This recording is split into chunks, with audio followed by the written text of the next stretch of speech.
I want to be honest with you. No one told me about this. My guess is no one told you either. There's a harsh truth about leadership that no one likes to talk about. And what is that harsh truth? It's that leadership is lonely. Like, did anyone tell you that? They didn't tell me. You know, when you get the brochure, no one says, hey, become a leader so that you can be lonely. Everyone says, become a leader so you can change people's lives and you can build great organizations and you can do great things in the world. But no one ever says, become a leader because you can become lonely. But that is the harsh reality, and every single leader goes through it. Chances are you're going through it or have gone through it, and that's probably why you're watching this video. So what I want to do today is I want to walk you through why you feel that way, and more importantly, what you can do to mitigate and reduce the impact of feeling lonely as a leader. So let me share with you how I first learned this lesson. It was years ago. I was 26 years old at the time, and I was in grad school. For me, it was seminary. And there was a faction going on between two groups in the seminary. So there were a group of faculty on this side, group of faculty on this side. I was involved in student government. I knew people on both sides of the aisle. And for some reason, both groups were sharing information with me that they should never share with a student, let alone a 26-year-old, right? So I had all this information about people that I liked on both sides that was really damning. And it was very difficult. So one day I was walking across campus and one of the faculty members, a guy named Paul, saw me walk in. He said, hey, Bruce, how you doing? And I said, honestly, not that great. And he said, what do you mean? He said, you know, the conflict going on between these two factions. He said, I've got friends who are on both sides, and both sides are telling me information they should never tell a student. But I have that information and I can't share it. I can't use it. And it's just really painful. And Paul looked at me and he said something I've never forgotten. He said, Bruce, you've just learned one of the most important lessons of leadership. And I said, what? Because I couldn't think of anything positive that would come out of this. He said, you just learned that leadership is lonely. I've never forgotten the conversation. I can still remember him telling me that. I can still remember where I was on campus. It impacted me that much. Because that day, it changed the way that I thought about leadership. I thought it was something bad. And then he changed that around by just saying it is a natural cost of leadership. If you want to be a leader, you're going to have to get used to being lonely. And that was a game changer for me.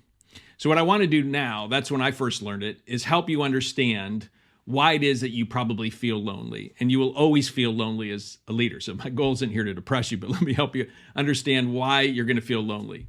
First reason is because you will always have information as a leader that you can't divulge, right? You're going to know information that no one else knows, and you can't share that information. That's going to cause you to be lonely. For example, let's just say that there's somebody that you need to fire, and you fire them, but a bunch of people in your company are not happy about this, right? They're upset. This was their friend, Mary, that you just fired, and I don't like that. You know information about Mary and why she was fired, but you can't share that information because of HR rules. And you don't want to let the company be sued. So you own this information. You're having to take the heat from people, even though if they had the information you had, they would agree with you, but you can't share that.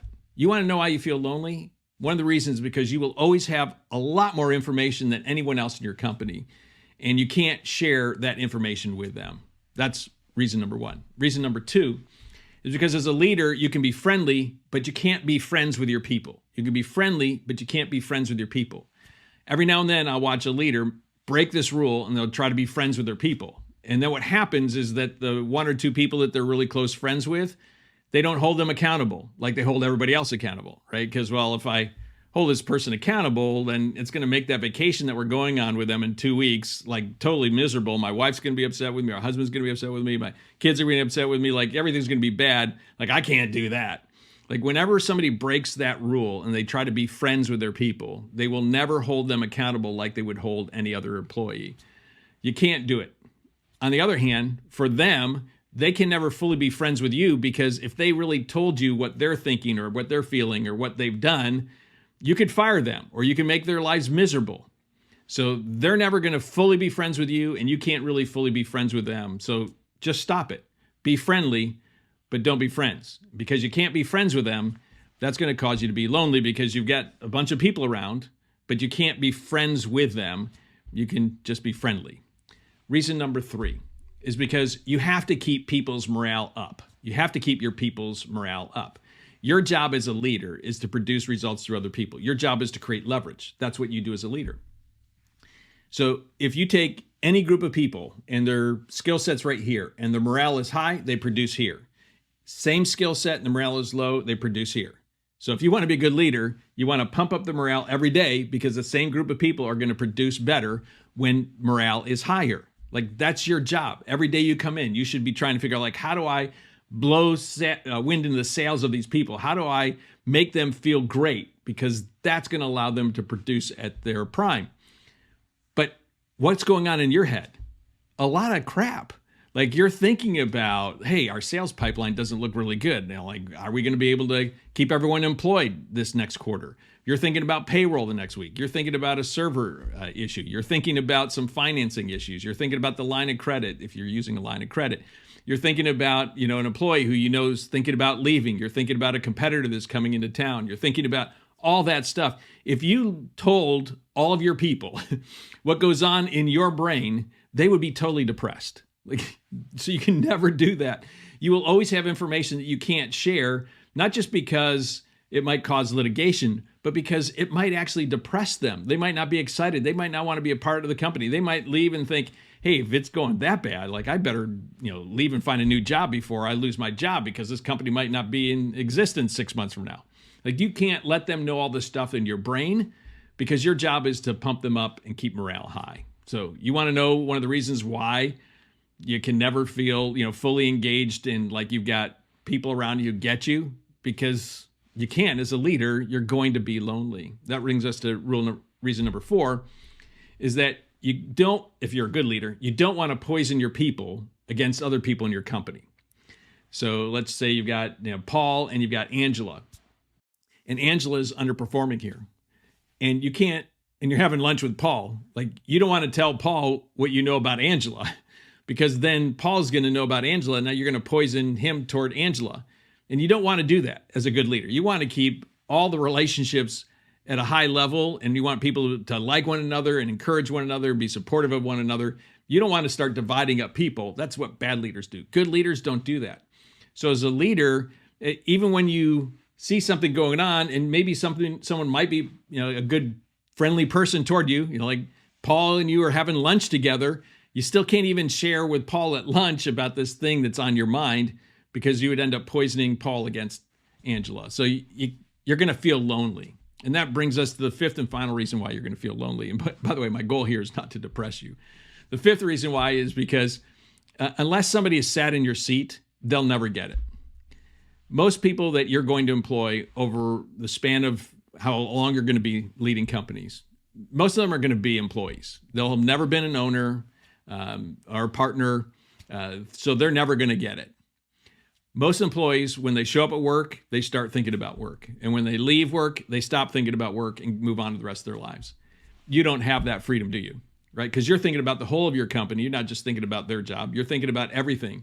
So while they're out playing, with their family, or, going out for dinner, and maybe let's say leading a sports team or coaching a sports team or something like that, you're still in your brain thinking about work and the pipeline and the marketing campaign and the new product or service you're getting ready to release, and the employees that you're having some issues with, and somebody you're afraid that's going to be leaving, or maybe you're thinking about someone you'd like to bring onto the company, or maybe you're thinking about, your finances, or maybe you're thinking about the budget, maybe you're thinking about the strategic plan. Like, you've got all that stuff going on in your brain, and chances are you think about it at 8 o'clock at night and at 10 o'clock. And if you wake up at 2 in the morning, you're thinking about it. And if you get up at 5 o'clock in the morning, you're thinking about it at 5 o'clock in the morning. They'll never get that. They will never get it. And so while you would love people to feel you and get you, if they haven't been an owner, if they haven't been a CEO, they will never get it. They will never get it. So you want to know why you feel lonely? I just gave you 5 very classic reasons why you're always going to feel lonely as a leader. And the worst part about this, by the way, and this is another harsh truth they don't tell you, the larger your company gets, the larger your organization gets, the lonelier it gets. You'd think that with more people around, it would be better. I used to pastor a church with a couple thousand people. I'm going to tell you, I was lonelier with a couple thousand people than when you only had 10. It just works that way. So the larger it gets, the lonelier it's going to get. Now, with that bad news off to the side, let's talk about something positive, okay? So here's some positives. Here are some strategies you can use to mitigate and reduce that sense of loneliness. The first one is this: embrace that leadership is lonely. Embrace the idea that leadership is lonely. That once you realize that this is a cost of leadership, it's a game changer. Remember how I told you the story where I first learned this, and how as soon as I learned that it wasn't unique to me, all of a sudden I felt better. Like, it's just a cost. You want to be a leader, it's a cost of that. Just accept it. And then once you accept it, rather than pushing it away, it doesn't have as much control over you, right? It's one of those things where you put your arms around it rather than it having its arms around you. When people feel lonely, they feel like they're the only one. And when you realize that every single leader goes through this, all of a sudden it's not so bad. It doesn't completely go away, but it's better. So one of the first strategies to mitigate it is going to be to simply embrace loneliness as part of the cost of leadership. The second strategy then would be to develop kind of your own inner circle of people who get it. Meaning, find a small group of 3 or 4 or 5 other business owners or entrepreneurs or CEOs, or if you're a department head or VP, some other people in that position. People that you don't have to explain what you do to, right? Like, if you're a business owner and you're meeting with some other business owners, they all get it already. Like, you don't have to explain it. They understand what it's like to wake up at 2 a.m. and thinking about payroll. Like, other people don't get that, but you get that. So if you meet together, let's say once a month, maybe once a quarter, or create some kind of chat that you guys have, or you get together, every other week on Zoom or something like that. But you'd have your own little group of 3, 4, 5 people. It helps mitigate the feeling of loneliness because now you're not alone. You've got 3 or 4 other people, maybe 5 people who regularly get together, who all get it. And then you realize I'm not alone because I've got my own little community here. And I would highly recommend you doing that. Strategy number 3 follows after that, and that would be get a coach. Get a coach. Now, if you're thinking this is self-serving, it is not. There are millions of businesses, and I can't coach millions of people. Okay, so just be clear, this is not self-serving. I'm going to tell every leader, and I've said this for decades, you need to get a coach because you need somebody outside your organization that you're regularly meeting with that you can just talk with and be who you are without having to filter through all the information. Frequently when I'm on a call with a client, they'll say something like, I'm just so sorry I'm dumping all this stuff on you. And I always say, what do you mean? That's the reason we're meeting. I want you to dump all the stuff. Like, I'm the safe place where you can say everything that you can't say to everybody else. That's why you need a coach. Now, you need a coach for a lot of other reasons, but one of the important ones is because it's lonely and you need somebody who's a safe place, who's not in your organization, who's not going to fire you, right? Who's not going to get upset about it, who's just going to be there to listen. And once they listen to it, they might be able to help you sort through and figure out some strategies and solutions because they don't have any vested interest other than to help you.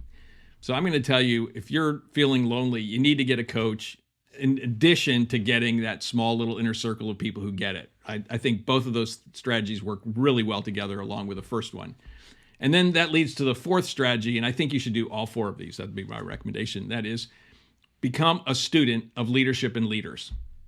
And the reason why I think this is such an important strategy for overcoming loneliness is because most business owners and entrepreneurs I've read, met, and interacted with don't spend a lot of time studying leaders and leadership, but they should because they've now entered into the realm of being a leader, okay? So why not get to know the thing that you're doing? And what happens when you become a student of leaders and leadership is that you start realizing that the things that I'm going through are things that everyone goes through. Whether you're reading books or reading biographies, which are great, or autobiographies, which are even better, you get to see what somebody else went through and how they felt and how lonely they felt and how they processed through that. You start seeing the difficult things that they had to overcome, the risks that they had to take, the burdens that they felt. And then you start going, I'm not the only one. And then you go to a conference about leadership, and then you listen to podcasts about leadership, and you watch YouTube videos about leadership. You listen to TEDx talks about leadership, and you just realize, hey, I'm a part of a community that I didn't even realize I was a part of, this community of leaders, and they all kind of get it. We all understand that feeling of loneliness because we've all been there. And when you feel like you're not alone, you got this new community of people called leaders, and you start seeing how they dealt with loneliness and see how they overcame it and see how they overcame challenges with their top team or with employees and with strategies and competitors. And you start realizing, hey, I can get through this. I can do it. The one thing I can tell you is that you'll never get away from feeling lonely. That's part of why I went through the list of 5 reasons why you're going to feel lonely. You can't completely get rid of loneliness as a leader, but you can mitigate it. You can reduce its impact, and you can get it to a place where it's manageable and it's not depressing you and it's not holding you down. Leadership is lonely. It's the harsh truth of leadership. But once you begin to use these 4 strategies, I think you're going to find that you've mitigated it. It's now something you can handle and deal with. So I hope that you found this helpful. What I'd encourage you to do is put a comment below about what is one of the most difficult challenges that you've had to wrestle with in leadership. I promise I will read and respond to as many comments as possible. So until our next episode of the Growth School podcast, to your accelerated success, Bruce out.